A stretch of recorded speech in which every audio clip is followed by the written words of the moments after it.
karavīra pienākumi. Tātad nodaļa, kur Krišņa stāsta Arģunam par viņa karavīra pienākumiem. Un tātad 33. pants skan šādi. Bet ja necīnīsies šajā taisnīgajā karā, tu novērsīsies no sava pienākuma un zaudēsi savu godu. Tādējādi tu uzkrāsi grēkus. Šeit jāpiebilst, kad ar 2. nodaļu sākas 4 nodaļas Bhagavad Gitā, kur Krišņa jau stāsta par karma jogu. 38. pants. Ņemot vērā to, ka prieks un sāpes, ieguvums un zaudējums, uzvara un sakāve ir vienlīdzīgi, gatavojies cīņai. Ja tu rīkosies šādi, tu grēku nepiesaistīsi. Un tagad komentārs.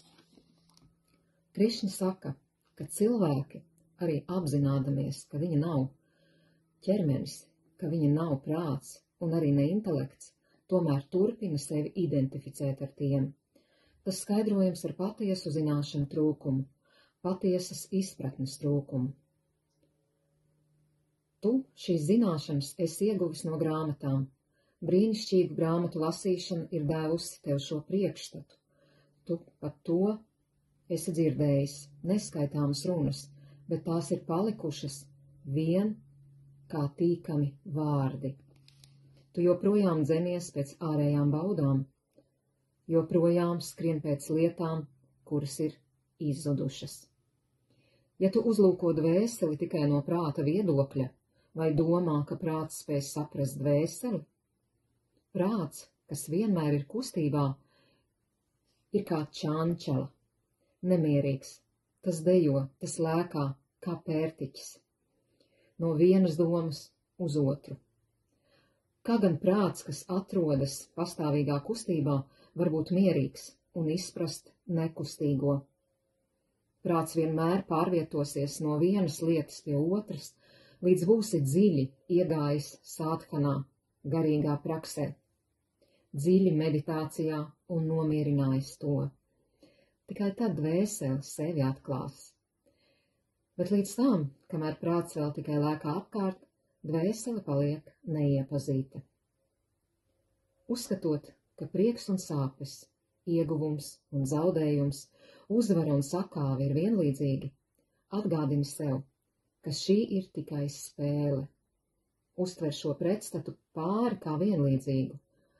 Pat ja tie šķiet atšķirīgi, tie ir vienādi. Viedam cilvēkam nevajadzētu pilnībā ļauties priekam, kad notiek kas labs, bet gan saglabāt mieru. Un tie, kuri ir viedi, nesūdzas, ja rodas kādas nepatikšanas. Tie analizē situāciju. Viņi paliek līdzsvaroti abās situācijās, gan laimes brīžos, gan nelaimes brīžos. Kad tu pildi savus pienākumus, pieņemot to, ko Dievs ir devis, tas virza tevi arvien tuvāk un tuvāk dievišķajai apziņai.